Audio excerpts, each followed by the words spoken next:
A Week in My Life as an Accountancy Student, Orientation Edition.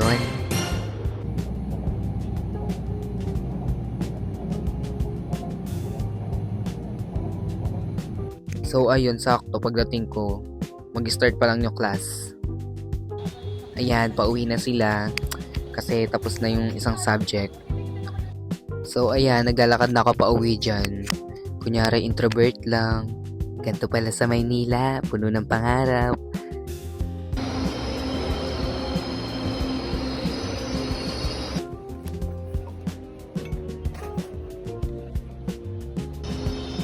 So ayun guys, ito na yung second day. Ito pasok ko dito guys, 11:30 hanggang 9. So yan, naglalakad na, chill lang kasi maaga ako pumasok para hindi malate. Ayan, lakad. Puro lakad, period. So ayan, unang class namin, Understanding the Self. Waiting pa kami sa teacher. So yan, next class na kami.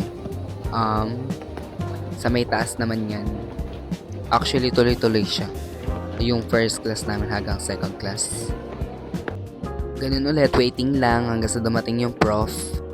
Tapos yun, math to guys. Math subject na to. So yun, na-survive natin yung dalawang class. So magbe-break time muna tayo kasama yung mga bagong kilalang friends. Yan. Dito kami ngayon kakain sa 24 Chicken. Yan. Kasi first day, diba? So kailangan i-celebrate. I-celebrate! So yan, pakita. Ang in-order ko, spicy barbecue. Yan. Okay naman yung lasa niya, guys. Di siya super powerful yung spiciness. Pero yun, naka-unli rice ako. Charing, hindi unli rice yan. Extra rice lang. On the way kami sa library para i-check yung mga available na libro. Tsaka check din namin kung same lang ba yung topic. Mag-iingay muna ako, ayan. Pas the mic to, okay. Nagpapanggap kami dito ngayon.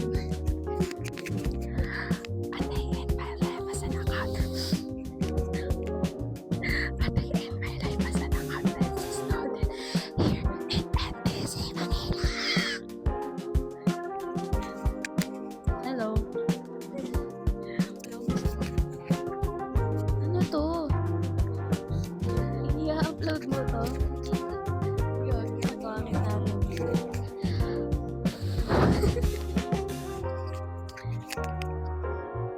Hi guys, nalista yung name namin sa pagpapanggap.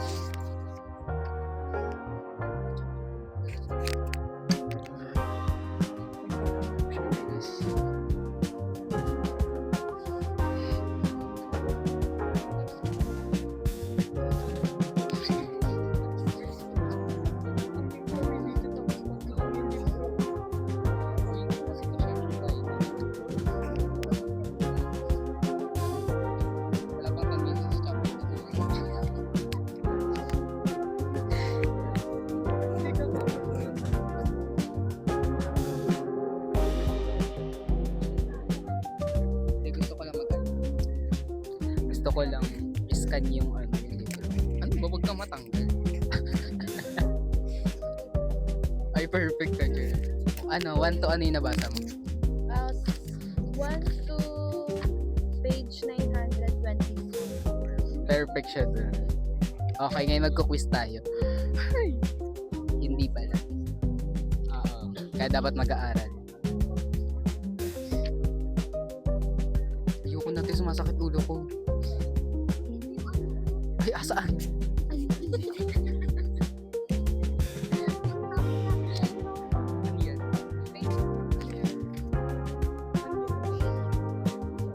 Okay, ito. Sino yung Sino yung gumagamit ng accounting? Sino yung gumagamit ng accounting? I mean, specific. Dalawang dalawang uri siya. Okay.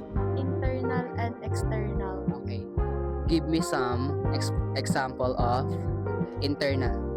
Sa internal po, sa internal po, gumaano po, yung yun. For example, ako,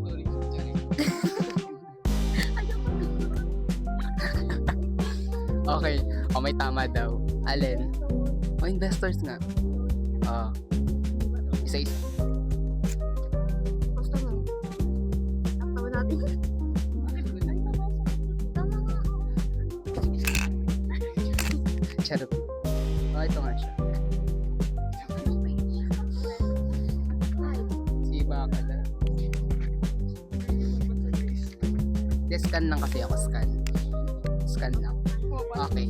Anong meaning ng okay. Ano ba? IASB stands for? International Accounting Standard Board. Pwede na siya mag-farwan mamaya. Ayun, nakahilig po dito. Okay. May notes na siya, te. Yes. The best. Uy, tabihan niyo mamaya yung valedictorian. International Accounting Standard Board.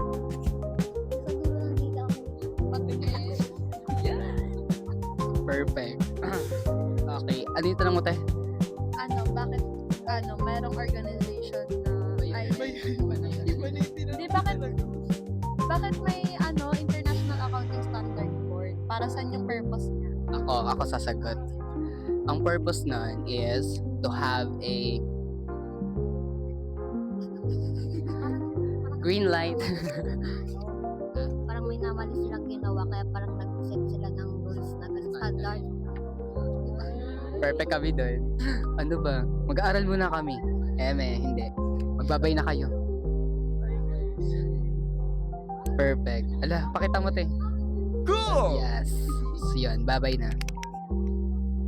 After namin sa library, bumalik na kami for the last class, which is the FAR 1. Ingat ka, te. Ayun na yung mga training. Te!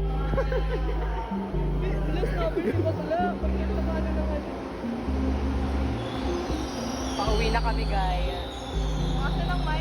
Wala na ang mic.